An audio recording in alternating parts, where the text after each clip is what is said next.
लेकिन जो मुकदमे है वो 700-800 बंदे पर मुकदमे है, जिसमें महिलाएं भी आ गई, सभी पर मुकदमे हैं। नौकरियां की बात है, अब तक उस पर कुछ दिन पहले उनका बयान आया था कि भी स्कूलों में टीचर की संख्या तो ज्यादा है, अध्यापक कम है। मतलब जनता इतनी दुखी है कि सीएम साहब सामने आ जाना। महिलाएं तो बिल्कुल इतनी दुखी हैं। जो चूल्हा चौका की बात करी थी ना कि भाई। दोस्तों, एक बार फिर से आप सभी का स्वागत है आपके अपने यूट्यूब चैनल पर। तो भाई फिलहाल आप मौजूदा खेतड़ के अंदर, और जो आपने पता था शहीद हुए थे अपने धर्मपाल भाई, उसके आज शोक सभा भी थी और जो मूर्ति स्थापना दिवस लगा लो आज। तो फिलहाल अपना गला मौजूद है प्रियंका बेबे और कविता। तो राम राम बेबे। राम राम भाई। आज का क्या कुछ उद्देश्य है और शोक सभा में कौन कौन यहाँ पर पहुँचे हैं? नहीं, आज का उद्देश्य है जो लाठीचार्ज में हमारे धर्मपाल ताऊ जी है, उन्होंने अपनी शहादत दी थी। अच्छा। तो उसकी आज एक प्रतिमा का अनावरण भी है और उसकी एक शोक सभा जो पहले 7 अगस्त को रखी गई थी, तो उसकी अब वो आगे बढ़ा करके, क्योंकि सरकार के साथ एक मीटिंग हुई थी तो उसमें उसका समय फिर आगे बढ़ा दिया कि भाई जब भी सरकार के साथ मीटिंग होगी या फिर जो भी संदेश सरकार की तरफ से आएगा तो वो शोक सभा में बता दिया जाएगा। अच्छा। लेकिन सरकार की तरफ से आज यह शोक सभा रखी थी, सरकार की तरफ से कोई भी संदेश नहीं आया है। जो समझौते थे उन पर अब तक डीसी मैडम खरी नहीं उतरी है, ना सरकार खरी उतरी है, ना प्रशासन खरा उतरा है। जहाँ तक मुकदमे की बात है, नौकरी की बात है, 700-800 बालक हैं जिनको नौकरी देनी थी गौशाला में, जिनका मतलब 1-1 एकड़ जमीन के जो मालिक हैं उनके उस टाइम पे के फैसला होता सरकार के साथ में के जो सरकार ने कहा था कि यह बात मैं मान लूँ, जो डीसी मैडम है उस टाइम पे फैसला आया था जो ताऊ जी है उनके बेटे को नौकरी और 20 लाख रुपए मुआवजा और जितने भी मुकदमे हुए सारे वापिस, और मतलब 80% जो गांव के बच्चे हैं उनको यहाँ पे नौकरी दी जाए, बाहर के बंदों को छोड़ करके गांव के बंदों को नौकरी दी जाए। लेकिन उनमें तो सिर्फ मुकदमे जहाँ पे 302-307 के बेटियां पे भी लग रहे, युवा साथियों पे भी लग रहे। वैसे तो 5-7 आदमियों के नाम दे रखे हैं, लेकिन जो मुकदमे है वो 700-800 बंदे पर मुकदमे हैं, जिसमें महिलाएं भी आ गई, सभी पर मुकदमे हैं। नौकरियां की बात है, अब तक उस पर कोई बात नहीं हुई है, ना कोई मुकदमे खेतड़ गांव पर लग रहे हैं या जो बाहर तभी आकर दे उन पर भी लग रहे हैं। पूरे हरियाणा की कॉल दे रखी थी, तो पूरे हरियाणा भर के साथियों पर मुकदमे है, ना कि गांव के लोग पे। हमारे जिस बान बेटी आ रही थी हमारे पे भी मुकदमे लटकन लग रहे हैं। लेकिन आज डीसी मैडम तो और सरकार तभी यहाँ शोक सभा तक चुनौती दी गई है कि भाई जल्द से जल्द या तो इस समस्या का समाधान किया जाए, समझौते पर खरा उतरा जाए सरकार की तरफ से, वरना फिर दोबारा खेतड़ गांव में एक आंदोलन की शुरुआत फिर दोबारा तो होगी। जी भाई। जो आपकी जो मुलाकात हुई है, जो अपने सीएम मनोहर लाल खट्टर है, उनसे आपकी मुलाकात हुई है? डीसी मैडम के साथ भी मीटिंग हुई है और मुख्यमंत्री के साथ तो नहीं हुआ है ना, मुख्यमंत्री के साथ मीटिंग नहीं हुई है। डीसी मैडम के साथ 2 बार मीटिंग हो चुकी है, लेकिन उसमें बात सिरा अभी तक समझौता हो जाए, लेकिन लेन देन ना कुछ नहीं। सुनने में उस टाइम पे यह आया था कि जो डीसी मैडम उन्होंने कहा था जहाँ तक मेरी पहुँच है, जो कार्य मेरे के है वो मैं करवा दूँ, उसके आगे जो ऊपर के काम है वो जो आपको सीएम जो मनोहर लाल खट्टर उनसे मिलना पड़ेगा। हाँ, उनके साथ भी प्रेस कॉन्फ्रेंस हुई थी, लेकिन जो डीसी मैडम के हित के कार्य है ना अभी तक तो वो भी नहीं हुए हैं। डीसी मैडम के हित के जो कार्य है वो भी नहीं हुए हैं, मतलब प्रशासन भी खरा नहीं उतरा है। उस दिन तो समझौता हो गया था। अब एक और मुद्दा ले लो आप, रोहनात गांव में धरना चल रहा है अभी तक। बिल्कुल, रोहनात गांव में धरना चल रहा है। उस दिन वहाँ पे भी डीसी साहब आए थे, तो डीसी साहब के साथ समझौता भी हो गया था। वहाँ पे भी एक ताऊ जी ने शहादत दे रखी थी। 10 दिन के बाद उस बॉडी का अंतिम संस्कार किया गया था और वहाँ पे भी समझौता आया था कि भाई जो हमारा लेवल की जो बात है वो हम कर देंगे, और जो सीएम के लेवल की बात है उसके साथ आपकी 15 दिन के अंदर मीटिंग करवा देंगे। लेकिन उस मामले में भी मैं कहना चाहूँगी कि 20-25 दिन हो गए होंगे, लेकिन अब तक उन गाँव वाले का कोई समाधान नहीं आया, कोई सोल्यूशन नहीं आया। कमेटी वहाँ धरना पर बैठी है, गामराम की जो कमेटी बनाई गई थी 31 आदमियों की, वह वहाँ धरना पर बैठी है। अभी तक कोई समाधान नहीं हुआ। मतलब झूठा की सरकार है, प्रशासन भी झूठा और सरकार भी झूठी है। समझौते करे हैं, वायदे करे हैं, फिर मुकर जाना है। मतलब लेन देन ने कुछ को नहीं, सारे वर्ग रोड पर तार रखे हैं, अलग अलग बांट दिए सब। स्कूलों का मुद्दा देख लो, टीचर रोड पर बैठे हैं, बच्चे रोड पर बैठे हैं, पीटीआई देख लो हुए भी रोड पर बैठे हैं, आशा वर्कर रोड पर बैठे हैं, गरीब किसान मजदूर रोड पर बैठे हैं, यहाँ गौशाला न बचाओ आंदोलन न लेकर सारे किसान रोड पर बैठे हैं। किसी की कोई सुनवाई नहीं हो रही सरकार में। आम जनता ने आप क्या संदेश देना चाहोगे? जो जिस तरह स्कूल का निजीकरण हो गया, आप पूरा बताओ, की बात नहीं माननी, रुनायत वाले आप जो दाह संस्कार के लिए क्या फिर आश्वासन दिया गया था?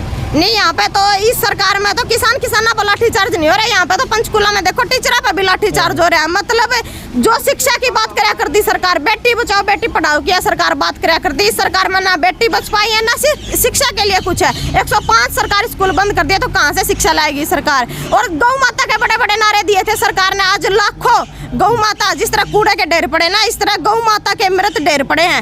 मतलब गौवा की पीठ पर कमल का फूल तो छाप दिया, उनकी रक्षा कौन करेगा? यह लिम्पी जैसी एक खतरनाक और जो घातक बीमारी आ रही है, जिसका कोई इलाज सरकार नहीं करवा रही। आप में तेरे मेरे जैसे भाई हैं, फिटकरी के स्प्रे कर रहे हैं, अपने पशुओं ने बचा रहे हैं, लेकिन सरकार की तरफ से अभी तक गौ माता बचाओ के लिए भी कुछ नहीं किया गया। रोज लाखों गौ माताएं मर रही हैं। जी भाई, राम राम जी। राम राम भाई। तो आज आपका उरा पहुंचने का कुछ उद्देश्य था जी? भैया जी, यहाँ जो अपने 8 तारीख के लाठीचार्ज में ताऊ धर्मपाल शहीद हुए थे, उनका अपना हरियाणवी भाषण कर क्षमा ला लो श्रद्धांजलि देने के लिए यहाँ पहुँचे थे। और एक सरकार के लिए चेतावनी भी थी। जो सरकार ने वादे किए थे उस समय पर, उन सभी वादों से सरकार मुकरी हुई है। उन्होंने कोई वादा पूरा नहीं किया। वो बार बार ये समय दे रहे हैं, खट्टर साहब से आपकी मुलाकात करवाएंगे, लेकिन अभी तक कोई क्या कारण है कि सरकार आश्वासन दे के मुकर कर रही है? क्या ठोस कदम जो उठाना चाहिए?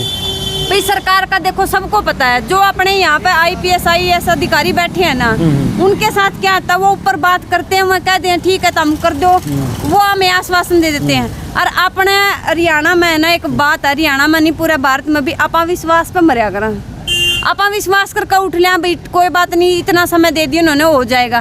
लेकिन दोबारा फिर हमें रोडों पर आना पड़ता है।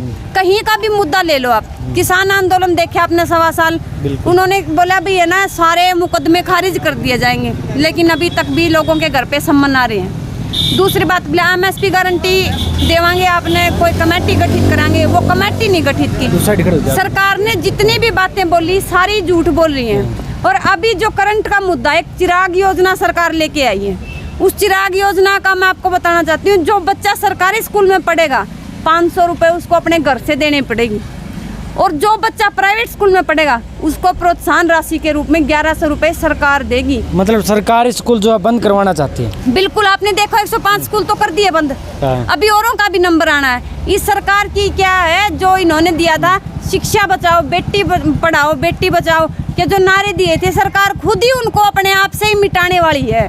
जनता को इसके खिलाफ क्या कदम उठाना चाहिए? जनता को सभी को एकजुट होकर सरकार के खिलाफ, मतलब ये नहीं भी हम अलग अलग मुद्दों के लिए अलग अलग धरना दें, सभी मुद्दों के लिए एक ऐसा धरना प्रदर्शन करे सरकार घुटनों के बल आ जाए।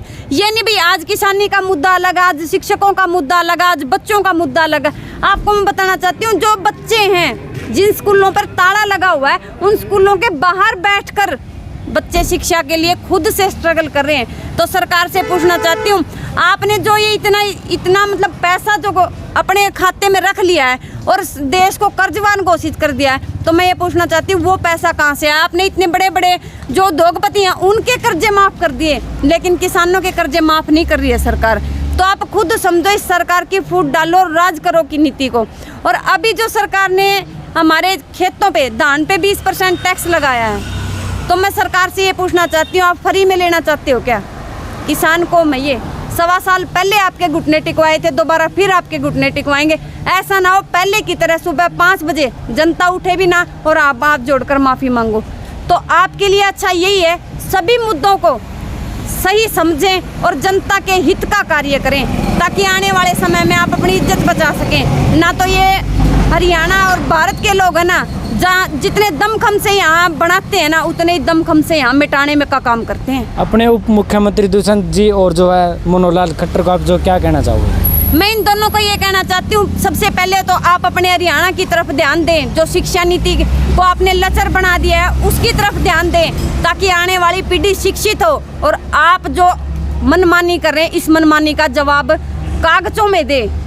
जब आप कागजों में हमसे सवाल कर रहे हैं ना, तो कागजों में ही हम आपको जवाब दें और आपको पता चले आप कितनी लचर व्यवस्था भारत में लागू कर रहे हैं, हरियाणा में लागू कर रहे हैं। और हमारे जो खट्टर साहब हैं वो 2014 से ऐसा कर रहे हैं।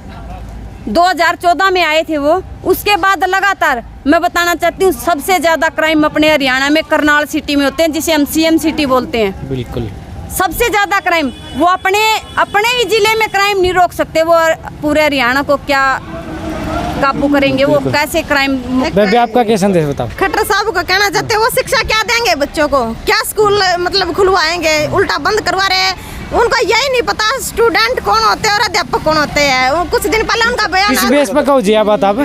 कुछ दिन पहले उनका बयान था कि भी स्कूलों में टीचर की संख्या तो ज्यादा है, अध्यापक कम है। मतलब बिल्कुल वो बयान तो सभी ने सुना था, सुन के हम चले। अमरूद लगावा, खट्टर साहब तो झाड़ी पे भी अमरूद लगवा। मतलब इस सरकार का तो कुछ कहना है कोनी, ना तो कुछ बेरा है कोनी। गलती मारी हमने, अनपढ़ इस कुर्सी पे बिठा दिया, गलती मारी होगी। लेकिन कल ना सीएम हाउस का घेराव भैया आप लोगों को बताना चाहूंगी, मीडिया वाले साथियों को बताना चाहूंगी कि जितनी मीडिया उसका वहाँ कवरेज करने जरूर पहुंचे। पंचकूला, गुरुद्वारा, नड्डा साहिब में मुख्यमंत्री के घर का घेराव करने के लिए वहाँ किसान मजदूर सभी 36 जाति इकट्ठा होकर के मुख्यमंत्री के घर का घेराव करेंगे। किसान मोर्चा की कॉल है क्या जी?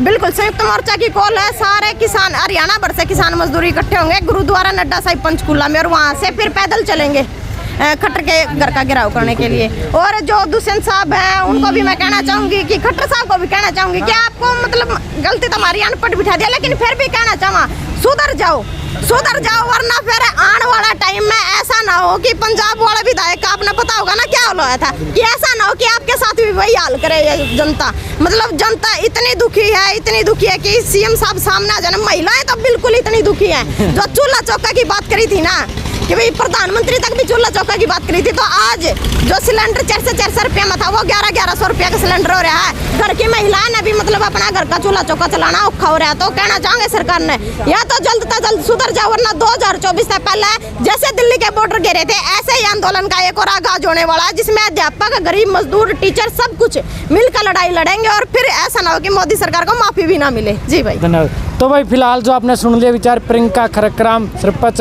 और कविता जी अपने साथ में थी, और आपका क्या कुछ कहना है इनके विचार प्रति आपने कमेंट सेक्शन में जरूर बता दियो।